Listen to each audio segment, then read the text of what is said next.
regarding the ongoing situation in Iran. I know there has been a lot of speculation amongst all of you in the media regarding the president's decision making and whether or not the United States will be directly involved.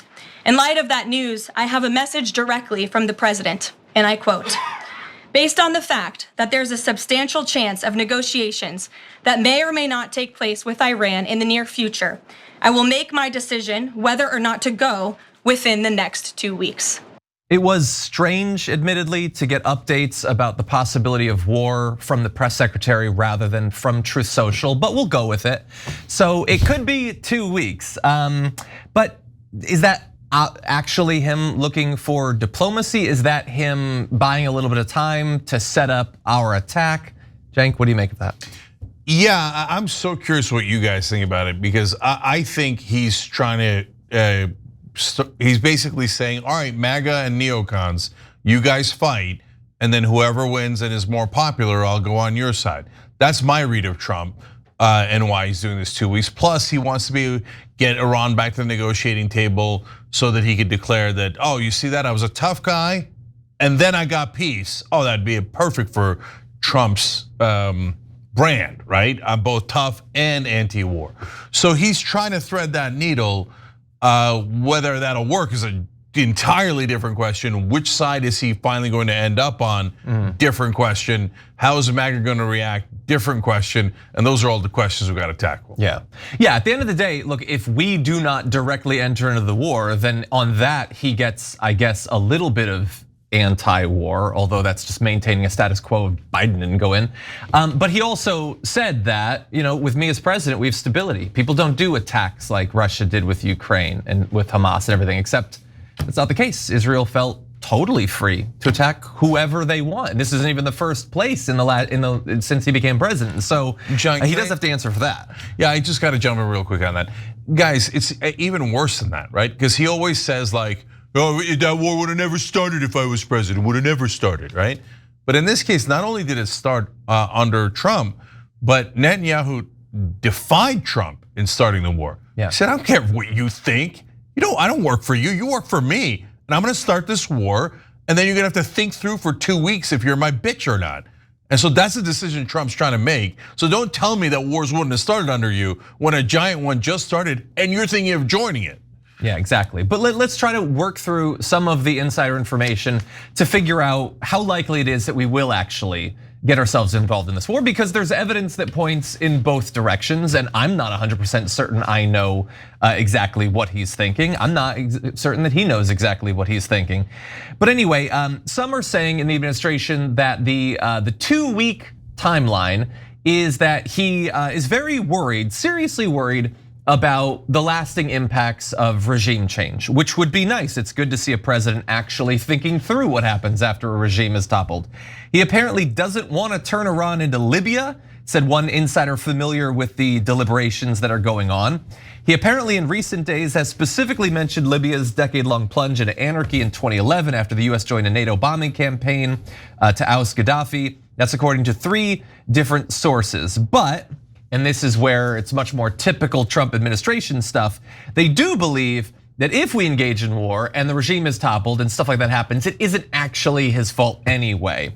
The insider said Libya was a much more extended kind of bombing commitment, and it ended up being regime change. If the regime falls in Iran, then it's not on Trump, because that's not the goal of his very limited strike. I would love to have an actual man in charge if we're gonna have something that looks like a man, somebody who takes responsibility for what they do. Your goal has no effect, like it doesn't matter. If you strike them, if you, for instance, as they're now talking about, potentially do assassinate the leader, and it does fall into a civil war, massive infighting, failed state or whatever, like it is very small comfort to say, but that wasn't my goal, it was limited striking. It was just a decapitation attack. And so, no, they're not gonna take responsibility if that ends up happening, but I do like hearing that at least it's something they're thinking about. And so some people are saying that it isn't actually about buying time for diplomacy. And it could be, Trump is still saying he wants some kind of deal, although right before we went live, he said that Europe, I guess, isn't allowed to talk to Iran, and Iran doesn't want to talk to them anyway. But others are saying that it's just to buy time to set up for the actual attack. Apparently, It would provide time for a second American aircraft carrier to get into place so that if we do the attack and we need to defend against the counterattack, we would have more material in the area to do that. It would also provide Israel more time to destroy the air defenses around the site that we would be attacking with our bunker busters. And so there really is evidence to support both conclusions, that this is serious or that it's not. I mean, the third sort of related topic to the last one is it's 2 weeks to get Iran to put down their defenses a little bit, and in maybe you wake up tomorrow and in the middle of the night we launch the attack. Yeah. I mean, he's definitely not above lying. No, for sure. And look, guys, there's a good argument to be made that it's to prepare. And I was going to say the same thing as John. It could be just to do a surprise attack. Oh, we're going to come in 2 weeks, just like Israel did a surprise attack on them in the middle of our so-called peace negotiations, right? So it's not like they didn't just do this like a minute ago. Having said that, I don't think that's what it is. Why? Because Israeli officials are mad at the delay. They're like, we already gave you an order, and now you're gonna take 2 weeks to do our order? How dare you? So when I see quotes like that, and obviously I'm paraphrasing, okay, in the press with Israeli officials upset at the American government for delaying, then I think, okay, no, he is actually delaying. And unless it's like an enormously elaborate surprise attack and they've coordinated the Israeli officials pretending to be upset. But I tend to doubt that. Trey, what do you think? Well, I think we can all agree, generally as Americans, we can rest easy in the comfort of knowing that whatever decision Donald Trump ultimately makes, it's sure to be the most level-headed and diplomatic option available to him. No, I'm obviously terrified. I feel the exact opposite. He probably is trying to have it both ways. I think maybe there's something too, like you said, Jake, about having them fight it out, kind of give it a minute, see which side comes out on top. But I'm, in spite of what I said a minute ago, very confident that whatever he ends up doing, it's not going to be great. And as far, at least, like John mentioned, at least they even somewhat acknowledge that regime change is sometimes bad. I feel like we've had a pretty poor batting average with those as a country, but doesn't stop us from stepping back up to the plate usually. So I'm not feeling overly confident that we'll avoid, World War III potentially or whatever, but I certainly hope so. I hope that level heads prevail, but I don't know. We'll see. He could be just kicking the can down the road and waiting for it to shake out somehow in some other fashion. I don't think it's whatever the shrewdest thing is he could be doing. I don't think it's that. So. Yeah, in terms of the kicking the can down the road, it's also possible. I mean, there was initial reports that he didn't want Israel to do this. That's now very well established, no matter how much Carolyn Leavitt would pretend that this was always the plan. And then he saw that Israel was pretty impressive in the first few days, and now he wants in on it. He's feeling like FOMO or whatever.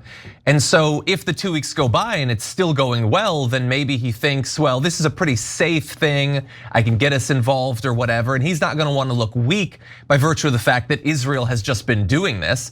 Or alternatively, if it starts to fail, and the perception is that Israel needed Trump's help, but he didn't provide it, then he could look weak in that respect.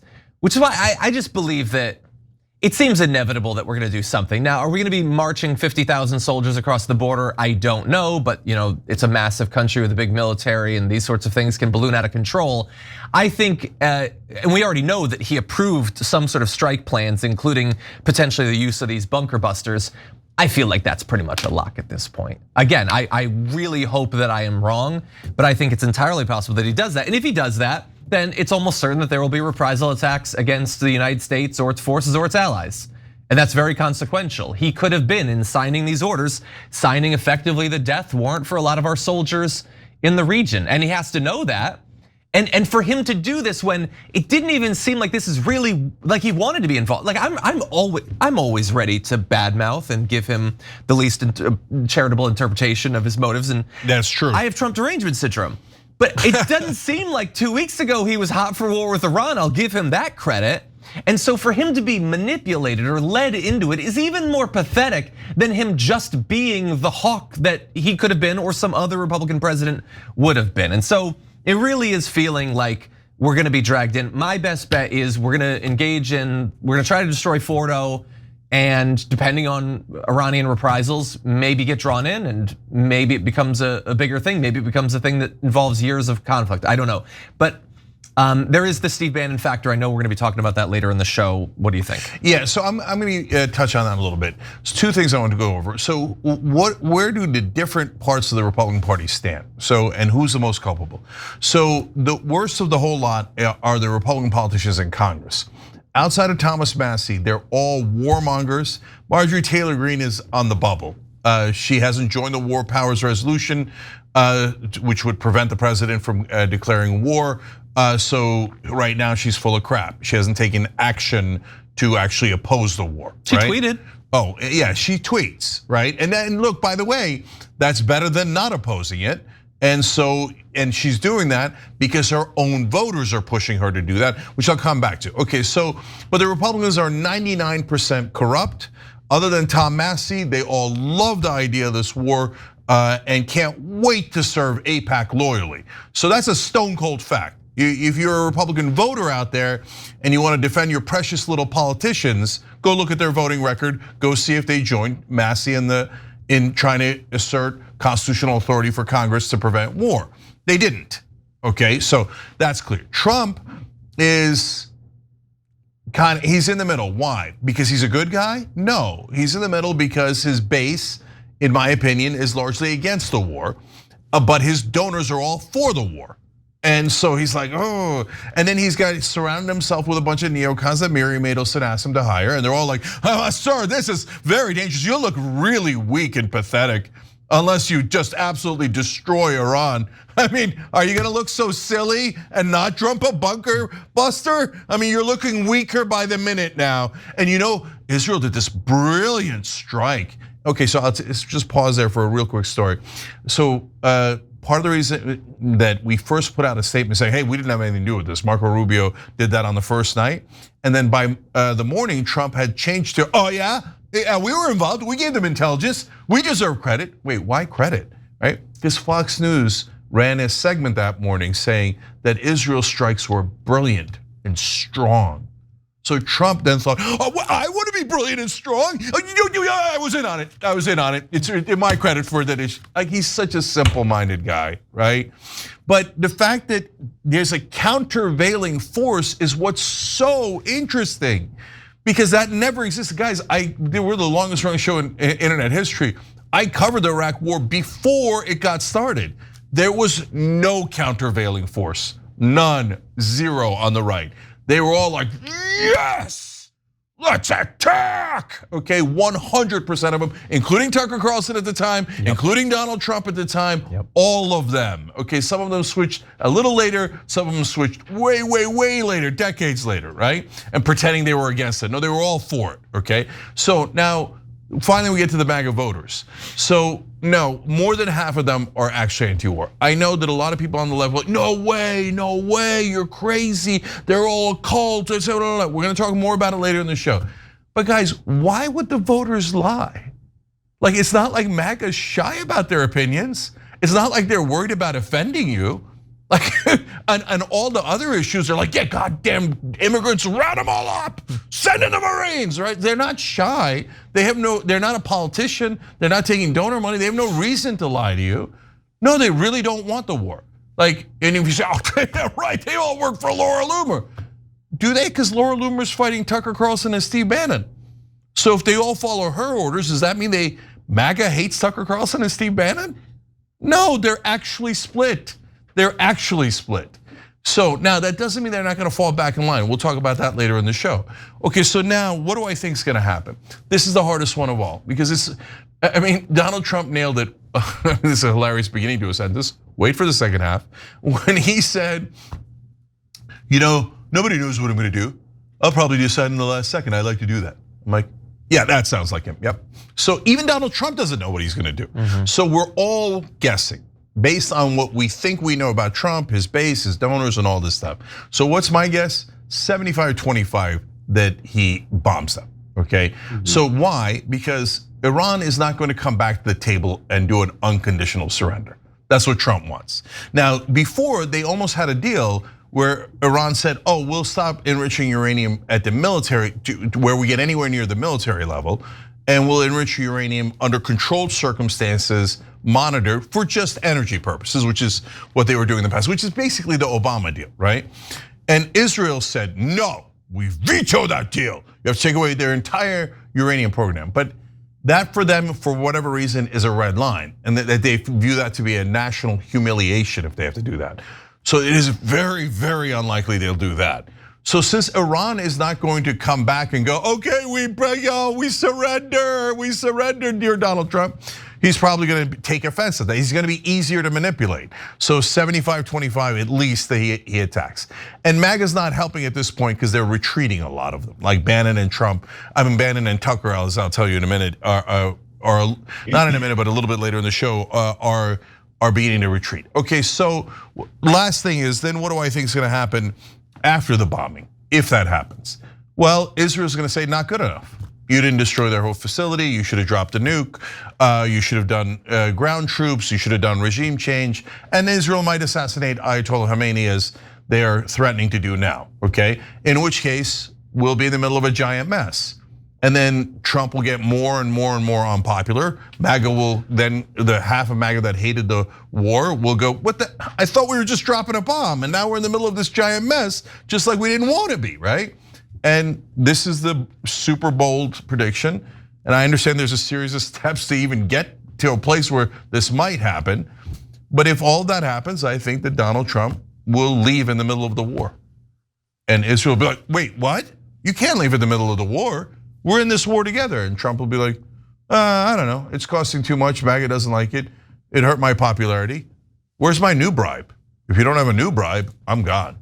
Yeah. Okay, that's my guess. Well, we'll see. I hope none of that happens. I hope we don't bomb them. I also hope we don't bomb them, but I'm also not overly optimistic. For like 75-25, that's probably pretty good odds. Because like, when the last time we chose not to bomb a place, we got spend all this money on all these sweet toys. There's a lot of people in DC that just really like to use them. You know, war is a big cottage industry over here in the US. So I mean, I'm always worried that we're gonna leap into another one. I agree with you too. Like, I'm also glad that there just are even factions, like you said, a countervailing force on the right now. And it's been weird. It does make for like strange bedfellows, because so far the ones who are like against it, a lot of times it's the more typically loonier type of, Republican, the more hardcore, like MAGA-y type. So it's been put me in positions I never thought of being before, like watching Tucker Carlson dress down Ted Cruz. And I'm sitting there thinking like, hell, man, Tucker's spitting. Get him, Tucker. It's like, I never thought I'd think that, but that's just a testament to just how much Ted Cruz sucks. But like, it's weird sort of agreeing with him on anything, but we're talking about war here. And it's like, whatever their motivations are, because I know a lot of people said about Tucker and some of those types, it's like, it's just because he's a Russian stooge and that's what Russia wants or whatever. But it's like, it's still kind of, they can fall backwards into being right about any one given thing. They say about broken clocks and blind squirrels and all that. I just don't want there to be war, but I'm worried that there will, because like you guys said, it just feels like the thing that we would do in any administration, but this one in particular. Also, I'll say seems like maybe one of the worst times in any of our living memory for a new war to start, given the leadership at the top of our military right now. They don't exactly inspire confidence, so that's also alarming. But we'll see what happens, but I'm not feeling great about it. I mean, at the very least, thanks to that leadership, we'll finally have a bit more transparency during the war. I mean, if you're curious how it's developing, just get in the signal group. Get all the details as they develop. Every time you ring the bell below, an angel gets his wings. Totally not true, but it does keep you updated on our live shows.